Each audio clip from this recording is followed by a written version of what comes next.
Iran और America के युद्ध का डायरेक्ट इंपैक्ट अब भारत पर पड़ रहा है। स्ट्रेट ऑफ हॉर्मुज से गुजर रहे एक कमर्शियल शिप पर ईरान ने हमला कर दिया और इसमें एक भारतीय नागरिक की मौत हो गई। 2 लोग गंभीर रूप से जख्मी हैं। ईरान ने यह हमला उस वक्त किया जब यूएई का tanker Mombasa straight of Hormuz से पास हो रहे थे। ईरान के हमले में कुल 8 लोग घायल हुए हैं, इनमें 6 भारतीय हैं। इससे पहले ईरान ने यूएई के एक और टैंकर अल बाहिया पर भी मिसाइल से हमला किया था। ईरान की सिपाह नेवी का कहना है कि ये दोनों टैंकर उसकी परमिशन के बगैर स्ट्रेट ऑफ हॉर्मुज से निकलने की कोशिश कर रहे थे। इन्होंने अपने ट्रांसपॉन्डर भी बंद कर दिए थे। दोनों ही टैंकर्स पर ज्यादातर क्रू मेंबर्स इंडियन थे और ये अमेरिकी सेना की मदद से स्ट्रेट ऑफ हॉर्मुज को क्रॉस करने की कोशिश कर रहे थे। ईरान ने ओमान के पास एक और टैंकर पर भी आज मिसाइल से हमला किया। पिछले 1 हफ्ते के दौरान ईरान की नेवी हॉर्मुज में 6 कमर्शियल शिप्स को टारगेट कर चुकी है। ईरान ने कहा है कि हॉर्मुज स्ट्रेट उसकी समुद्री सीमा के अंदर आता है और किसी भी जहाज को वहां से निकलने के लिए IRGC से इजाजत लेनी होगी। आज भारत ने ईरान के डेप्यूटी चीफ ऑफ मिशन को तलब किया और शिप्स पर अटैक का कड़ा विरोध जताया। विदेश मंत्रालय के प्रवक्ता रणधीर जायसवाल ने कहा कि इंटरनेशनल वाटर्स में कमर्शियल शिप्स पर हमला UN के कानून के खिलाफ है और भारत फ्रीडम ऑफ नेविगेशन की मांग करता है। कल के एक हमले में 2 जहाज़ों पर हमला हुआ है और माना जा रहा है ईरान की तरफ से हमला हुआ था, उसमें एक भारतीय नागरिक की जान गई है और साथ ही साथ कई एक भारतीय नागरिक अभी भी उन पे हमला के बाद वो क्षतिग्रस्त हैं और 2 लोग ऐसे हैं जो कि काफ़ी जोखिम उनको हुआ है, उनका उपचार चल रहा है, उन पे काम लेकिन दोनों काफ़ी सीरियसली वो लोग घायल हैं।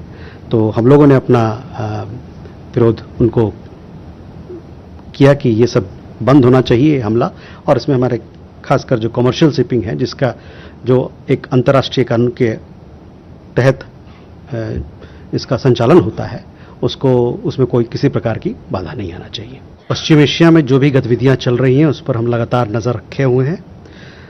हमारा मानना है कि स्ट्रेट ऑफ हॉर्मुज के रास्ते सुरक्षित और आज़ाद नौ परिवहन और व्यापार के पक्ष जिसका हम हमेशा से बात करते रहे हैं उसको हम लोग अभी भी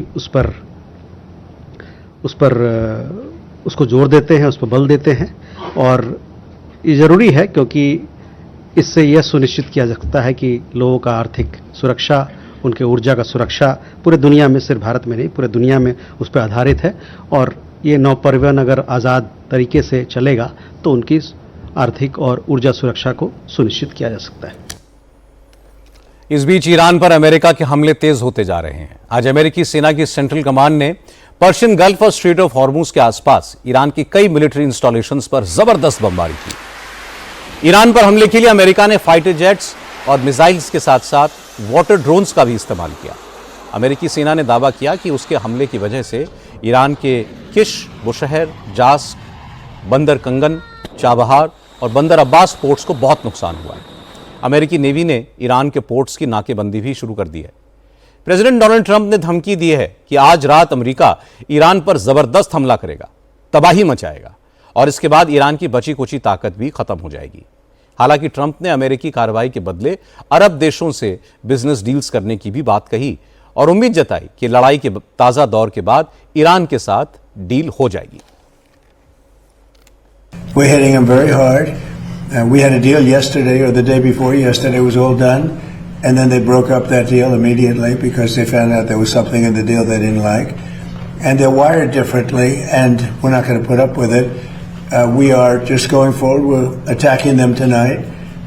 We're taking out all of their capability for anything having to do with the Strait, with the Hormuz Strait, and I think in the end we will end up just controlling the whole thing, and we're hitting them very hard, and it'll continue, and we'll see what happens. And we're controlling the straits. We're putting the blockade back, and it's a blockade not for anybody but Iran. And in other words, anybody doing business with Iran can't go through. Everyone else will be able to go through. The nation is the thing that really does it. But do you think a deal is still possible? Do you think they'll return to that? Yeah, I think a deal is possible. Sure, I do.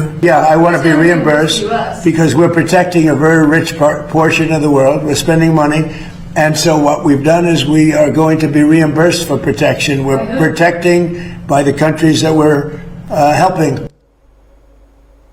President Trump कह रहे थे कि अमेरिकी सेना Iran पर जबरदस्त हमले कर रही है।